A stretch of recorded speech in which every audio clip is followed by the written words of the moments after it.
అదరకొట్టే కారం రంగు రుచి ఆచి కారం పొడి. శైలేంద్ర మీ దగ్గరకు వస్తాను. నోటిఫికేషన్ ఇచ్చేశారు, ఎన్నికలకి ఎలా సన్నద్ధం అవుతోంది, ఈసీ సెక్యూరిటీ ఫోర్సెస్ని ఎలా డిప్లాయ్ చేయబోతోంది, ఏమిటి దీని గురించి ఏం చెప్తూ ఉన్నారు? ఎందుకంటే షెడ్యూల్ మాత్రమే క్రిస్పీగా ప్రకటించేసి ముగించేశారు కదా, సో తర్వాత ఏమైనా మాట్లాడారా?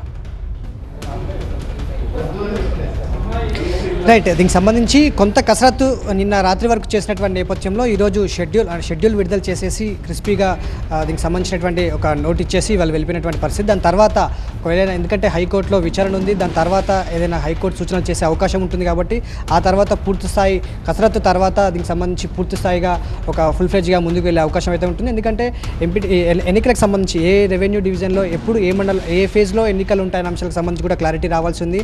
అలాగే కొన్ని డౌట్స్ కూడా ఉన్నాయి ప్రజలకి. ఆ విషయాలపైన కూడా క్లారిటీ రావాలంటే వారు మరోసారి మీడియా ముందుకు వచ్చి కావచ్చు, లేకపోతే ఏదైనా నోట్ రిలీజ్ చేస్తే కానీ ఈ అంశాలపైన కొంత క్లారిటీ వచ్చే అవకాశం అయితే లేదు. సో కొంత కసరత్తు రిజర్వేషన్ల అంశాలకు సంబంధించి పంచాయతీరాజ్ డిపార్ట్మెంట్ నుంచి నిన్న నైట్ గెజెట్ వచ్చిన తర్వాత దానికి అనుగుణంగానే రిజర్వేషన్లు కావచ్చు, ఇటు ఎన్నికలకు సంబంధించినటువంటి షెడ్యూల్ను రెడీ చేసి ప్రిపేర్ చేసి దానికి సంబంధించి అనౌన్స్మెంట్ అయితే చేశారు. సో ఇంకా కొంత కసరత్తు అయితే జరగాల్సింది. దానికి సంబంధించి అయితే ఇప్పుడు ఎన్నికలకు సంబంధించినటువంటి అధికారులు సమాయత్తమవుతున్నటువంటి పరిస్థితి కనిపిస్తుంది. ఓవరాల్గా ఇటు సెక్యూరిటీ పర్పస్లో కావచ్చు, ఎక్సైజ్ పర్పస్ కావచ్చు, పోలింగ్ స్టేషన్లకు సంబంధించి బ్యాలెట్ పద్ధతిన ఎలక్షన్ నిర్వహించాలని ముందే నిర్ణయించారు కాబట్టి ఆ పద్ధతిన ఆ విషయాలపైన కూడా కొంత కసరత్తు చేసినటువంటి పరిస్థితి కనిపిస్తుంది. ఎన్నికలకు సంబంధించినటువంటి సిబ్బంది నియమించుకోవడం, వారికి ఎప్పటికప్పుడు ట్రైనింగ్ ఇవ్వడం లాంటివి ఇప్పటికే జిల్లాల వారికి అయిపోయినప్పటికీ కూడా మరొకసారి దీనికి సంబంధించి ఫుల్ ఫ్లెడ్జ్గా వాళ్ళకి ఎన్నికల సిబ్బందిని మరోసారి నియమించుకోవడం, ఎవరు ఏ టైంలో ఉంటారు అనే అంశాలకు సంబంధించి కూడా ఇలా క్లారిటీ రావడం,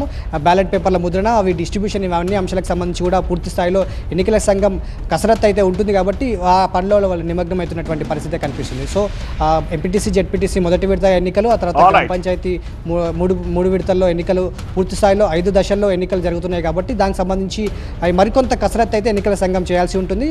అయితే ఈ ఎన్నికల్లో కరీంనగర్ జిల్లాలో 2 గ్రామ పంచాయతీలు, అదేవిధంగా ములుగు జిల్లాలకు సంబంధించి 14 గ్రామ పంచాయతీలు ఎన్నికల్లో ఉండవు అనేది ఎన్నికల సంఘం అనౌన్స్ చేసింది. ఎందుకంటే అవి సుప్రీంకోర్టులో కొన్ని కేసుల కారణంగా అవి దీనికి సంబంధించి గత లోకల్ బాడీ ఎన్నికల్లో కూడా అవి పాల్గొనలేదు. ఇప్పుడు కూడా వాటిని దూరంగా ఉంచాలని చెప్పి సుప్రీంకోర్టు పక్కన పెట్టాల్సినటువంటి విషయం చెప్పింది కాబట్టి వాటిని ఇప్పుడు ఎన్నికలకు దూరంగా ఉంచినటువంటి పరిస్థితి అయితే కనిపిస్తుంది.